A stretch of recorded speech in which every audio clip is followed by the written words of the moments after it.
I've been thinking of like what's my favorite thing to do when I've been making a bunch of YouTube videos, trying to figure out what I like to do. And I like the I didn't I don't think I wanted to like play video games because like that's what I like to do for fun, and I didn't want to like make it into something that I had to do because a lot of the times I'll consistently not play a video game for like, months at a time and then play video games for a whole year and then stop playing for, 6 months. It's just like inconsistent. Same thing with drawing and painting and writing. Like or reading a book. I'll like sometimes in 1 month I'll read, two, maybe three books, and then sometimes I won't read for a whole year. Sometimes I'll read every single week, or I'll paint maybe like once or twice a year, or maybe I'll write once a year just to like go back to it. But I feel like if I do those, I can just do those like I've been doing, where if I feel like the need to write or to paint, then I can just do that and make a video about it. But I was trying to think of something that I do like daily, and it's not smoking weed. It's watching these videos. I feel like I watch, Vice or DW or some kind of something on YouTube. So I was like, might as well just keep doing the reaction thing, or maybe just just a watch party type thing. So we're gonna watch this marijuana one. This one just came out. This shit loud as hell, but I turned it down so I don't think it's that loud. I don't think it's louder than me. But there are serious problems. Canada to Lebanon, criminal groups are not giving up their businesses. It's a business. They need guns for weed. The emerging legal markets. You've got people that aren't even from Los Angeles. I wonder if like legalizing weed and raking in huge profits would take away the violence. I don't think it would take away the violence, clearly. We created this. They didn't create this. I feel like people would like that though. I've spent years. It'd be way easier, less people going to jail. Take them, and why our governments chose to declare war on them. At Vice, we make a lot of films about drugs, but in this show, I get to dig a bit deeper. I feel like there's not that many people that do recreational drugs, as in they do it for fun. Like, oh, I'm getting off work, and instead of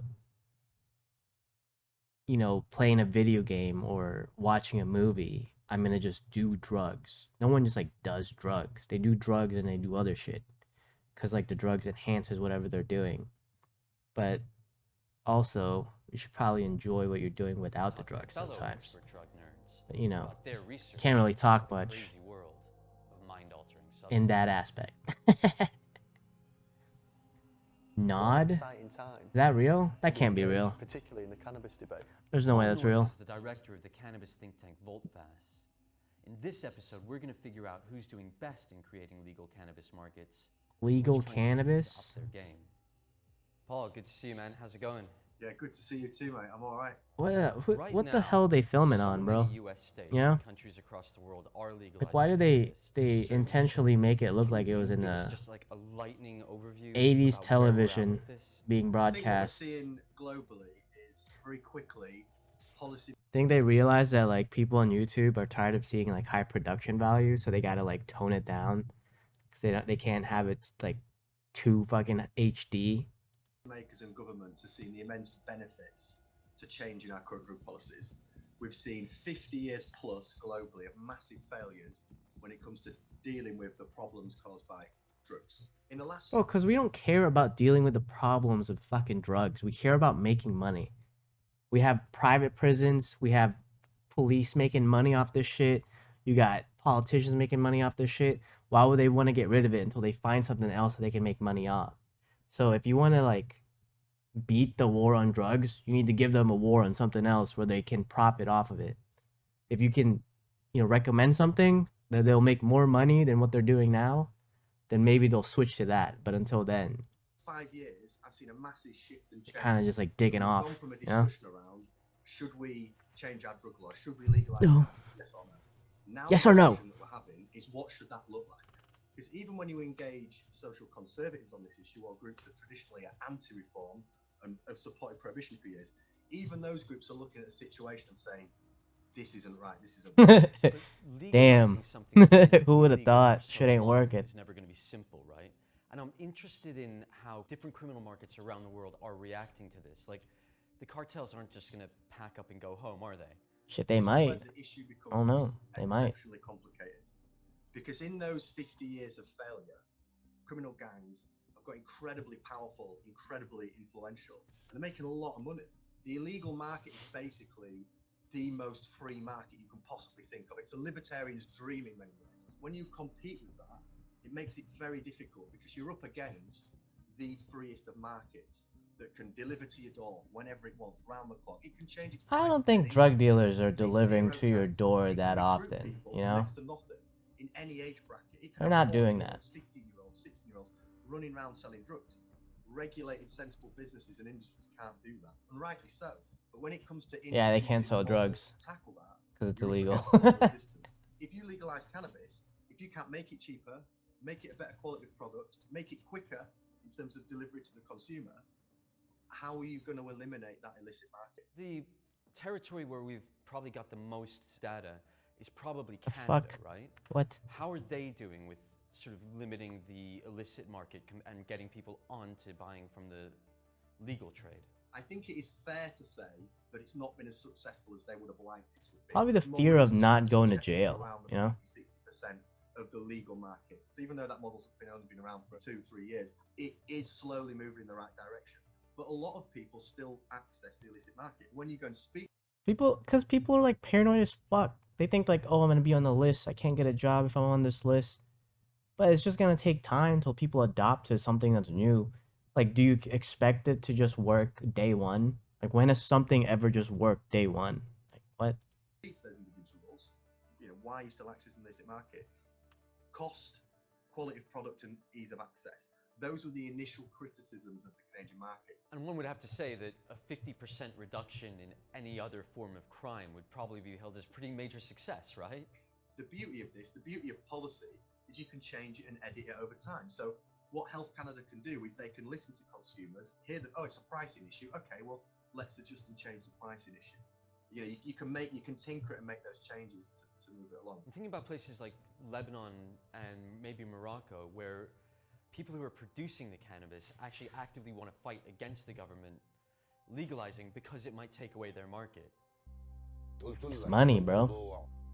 ما بيترجم على الارض الا ما تشيل الطبقه الحاكمه كلها تكنسها وتكبها بالزباله. Why would they be like, yeah, man, legalization would fucking work? They're making money off the illegal shit. Why would... We're not talking about small-time What? people. We're talking about serious players with huge access to resources. In some places, with access to government and policymakers, so it can be a challenge. You're right in those cases, Lebanon, Morocco, but Mexico's going to be really interesting as well. That's been on the agenda for a long time, and bro, Mexico's been saying they're gonna make it legal for like the past 8 years, bro. Like they're gonna do it. They're gonna do it. Like, are they? Come on, bro. How do they interact with Same thing with America, though. They've been saying they're gonna make this shit legal for so long, but they're slowly making less money. So they're gonna have to make it legal to make more money. Consistent money.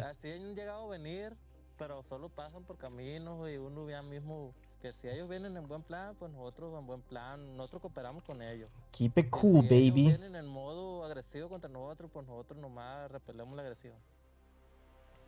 Is he talking about the goats? Like the goats, they gotta keep it cool.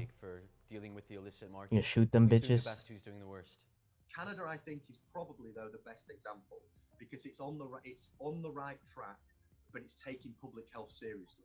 Well, they've been very Canadian about the issue. You got like whole ass countries, and then you got Colorado. State. Thing we could possibly do. So it's legalization 1.0. We are entering the unknown somewhat.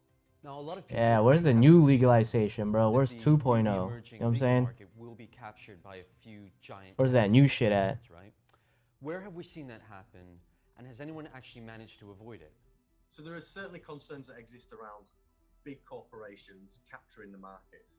The reality of the situation is that the North American market, Canada in particular, is dominated by a lot of large corporations. Now, one thing that is particularly concerning for me as an advocate is I do want to see those corporations engaged involved in the system, but I also want to see kind of craft cultivators. I want to see a little bit of What was that guy diversity. doing, Part of bro? the challenge I don't think is that guy was doing because the marijuana. tax rates are so high, Looked like a little bit of there's loads of cocaine. to be made right now from the market. The big companies can dominate it and just run at a loss. So those big corporations that have already, raised lots and lots of capital, got lots of backing from the alcohol industry, etc., they're able to survive that initial struggle and that initial period. So for me, that is of concern. I think Canada is an example. Does anyone actually drink any of that cannabis beer? I haven't had it yet because I don't think it's in Florida. I mean, I've had like a few edibles, but definitely never had the cannabis beer itself. Where the government needs to do more to support craft brewers and new businesses. We see Canadian companies popping up in Jamaica, Colombia, all over the Caribbean. Are we seeing a kind of new kind of cannabis colonialism? So Bro, Canada, what? multiple US states are certainly years ahead of the rest of the world. It's meant that some of these corporations have accumulated already a lot of wealth, a lot of influence, and a lot of ambition. So you were seeing North I feel like he just wanted to say that alliteration, bro. That's it. Like, they're cannabis colonialism. Like, what? American He just companies wanted to say that. engage markets and governments and groups all around the world to try and set up grow facilities, recognizing like we're ahead of the game. Productivity, There's two sides to baby. this. On one hand, good, they've got the capital. They should be trying to help people lobby and change the law. But then the other hand, the way in which policy is created and does move, it can't just be a copy and paste of what's great for those corporations and big business. It needs to be a model and a system that works well. Marijuana is huge. And what about my Huge. favorite legal cannabis model, Uruguay? You love Uruguay. What do you I call love me? Uruguay. I'm I love smoking you. weed with the president of Uruguay at his farm outside of Montevideo. Lo que nosotros tratamos de enfrentar That guy looked like a stoner, bro. procurando organizar el mercado y sacárselo. Esa es la posición. That guy high as shit. You licking his Certainly lips, a just staring at him stance blankly. which isn't pro-business. In terms of their choice, so you can get access to 5 strains, but you have to go to Whoa. a pharmacy. If you're passionate about cannabis, if you enjoy homegrown, if you've got the What space, is the that? capacity, the knowledge, just the interest Is she growing farming cannabis, some weed Uruguay's a good there? model because it allows that. It allows Ain't people no to way, grow Chief. cannabis. There's an interesting discussion to be had there as whether you go for a model and a market which is aimed at consumers. We want to create a market, we want to create industry, we want to create business, or you say, actually, we just don't like people who currently possess it being criminalized, and we think people should grow their own. The rest we're not too bothered about right now. Yeah, cannabis is a great gateway drug to gardening. So who's top of the league? Who's bottom of the league? I ain't trying to garden, If bro. we're looking at the issue Better of stop corporate smoking weed. capture, I I'ma think start gardening. Canada is a country that has a lot of work to do. There certainly needs to be more attention paid to those small. I feel like Canada's done a lot of I work, think bro. Uruguay is interesting because it's obviously gone down a non-commercial route. However, they are still private companies that operate there that have won licenses. The United States seems to do more work, So bro. one of the problems with that corporate model They're so damn big. is that many of the very people who were most harmed by the war on drugs are or feel like they're getting squeezed out of the newly emerging legal markets. Squeeze the Do you feel reefer, like the black baby. community has access to the industry out west? Hell no. Fuck no. They can't afford it. You know what I mean? At the end of the day, it's cost Voila. so much to even submit an application. You know what I mean? Hundreds of thousands of dollars. And then you have to show hundreds of thousands of dollars of working capital. That's why I had to continue to be an advocate to try to change some of these laws and break down some of these barriers so that we can allow. Bro, that's why legal weed is so expensive. Look at all the shit that he's saying, like all he has to pay for just to sell some weed. How is he gonna make it cheap? Like how is he gonna compete with the illegal weed prices? So until the tobacco companies are like, all right, we're gonna make some fucking weed, put it in stores and gas stations, instead of having to go to like a room where they check all your IDs and make sure you're certified for everything, and then buzz you into another room. Like that makes it show like it's still pretty janky to go buy some weed even if it's legal. Like you can't just go to a store, be like, okay, I like that strand. Here's my ID. Let me pick that up. Like you're buying alcohol or you're buying a cigarette. Like you're not gonna be able to compete until they want you to be able to compete. That's just facts. Allow some of the smaller Who's they? to participate. Who's and they, we can bro? I don't really know. Uplift our community. Has anyone actually That shit really looked done good though, well whatever he in was making rolling out. social equity like really at the heart of their legal system? Kind of looked like There have been candy. some What if it was cake? attempts You to ever seen those address cake the issue videos? of social equity when it comes to cannabis. I'll just start with I'm Canada. trying to look at the They've camera not done a more instead of the particularly good side job. screen. I Canada keep in looking their at my side screen. legalization didn't really consider this issue in a great deal of detail, and as we just talked about, have been dominated by some of those big organizations. So How are they New making York, these they're lists? launching a legal adult use market. They've already got a medical market. Now, what New York have been able to do Yo, United is States, dude, see top 5. some of the Talking about. implementation of models, social equity models in other states. So they're seeing Colorado, they're seeing California, they're seeing Massachusetts. Now, basically, the models that have gone wrong. Bad boys are shaking. Colorado would be an example of this. They're like, smoke They've me. recognized the importance of giving back to the people in the communities who've been vastly disproportionately affected by prohibition. For a social equity program to work, yes, you do need to give people preferential loans and licenses, but you've also got to provide cash injections, and you've also got to provide education and mentorship and support. That provide a lot of shit, dude. Just sell some weed. Programs and initiatives work.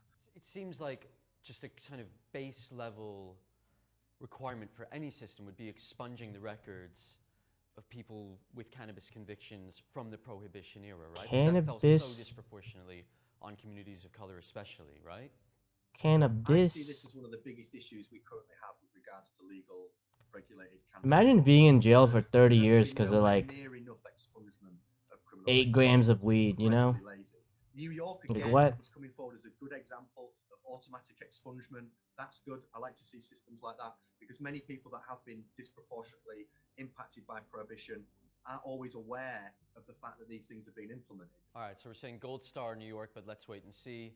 Canada must try harder. Crazy that like politicians can just smoke weed and they're like, nah, we're not letting these Let's fuckers talk out. about medical cannabis. Over the countries where medical cannabis is legal, at least on paper, who's getting the best access and who's getting the worst?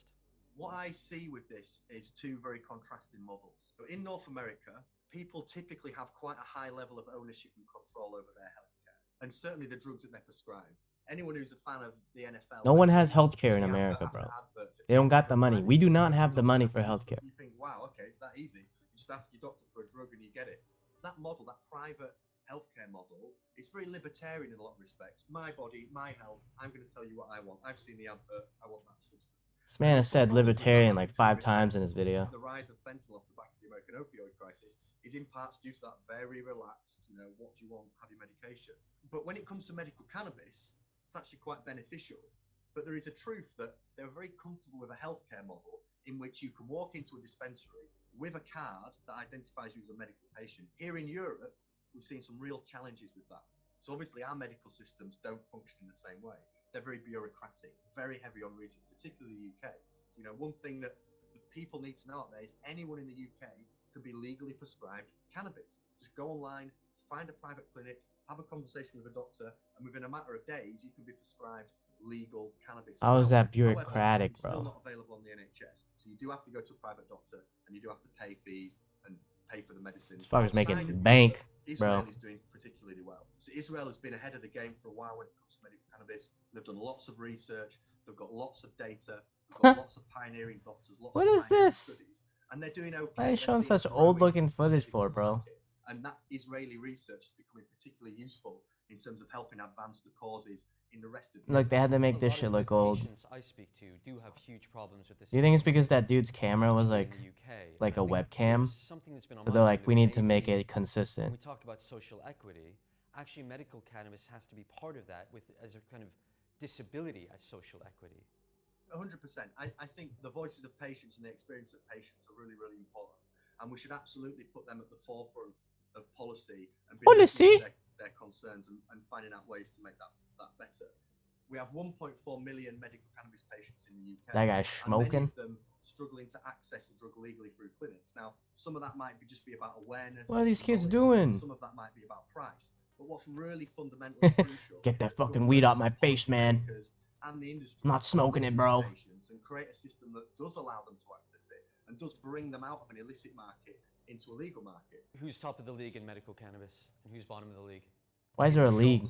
It's like it's always like a competition. Who's winning the marijuana? California. Now that answer will upset a lot of people because it's not very medical. It's very much like if you identify as a medical patient, you can see a physician and you can get a card. But the reality is, for me, that addresses the short-term issue of people's lives being changed by medical cannabis. I think what someone else might say with more of a medical hat on, less recreational, is they would say Israel is a good example. Israel and Germany are interested. Medical, because bro. they're creating lots of evidence. Should just be able to walk up anywhere and get some weed if you more wanted it. about strains and how they change If I can get conditions pseudo and high diseases on some every single alcohol, year. So Israel's probably I can the get best high on some weed. example You know what I'm saying?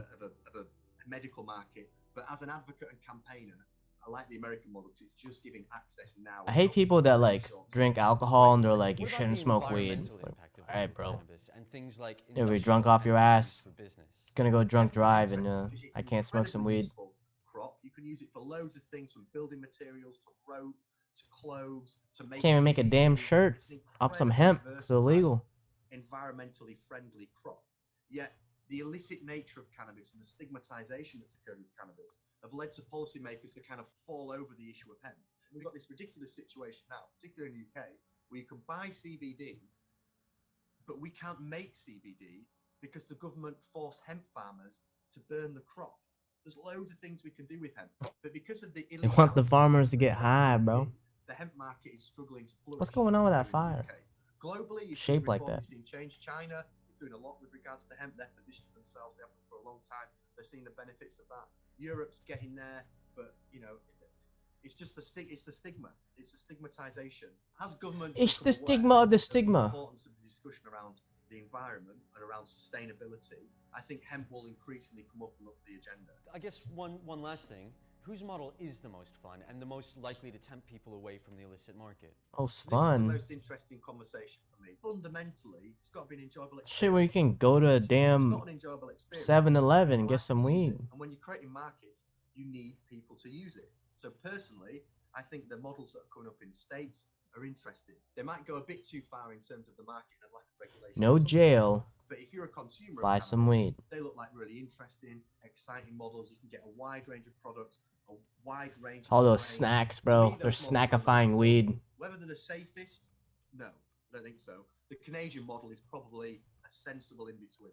The product diversity is increased. You can get edibles now, but essentially speaking, it's not, they're still not allowed to market the products. There's still some limitations. Whereas you go to the States, it's the sweet shop. It's the cannabis sweet shop. So, who gets the News on Drugs trophy best legal cannabis model? The nod, dude. Who's getting the nod? Best in the world.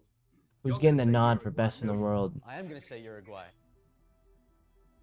I think the best legal regulated model in the world is Canada. However, they have a lot of work to do, particularly Damn, around who's social getting the equity. Olympic gold, Now, bro? I make that decision Canada over the States because I think they will get there with social equity.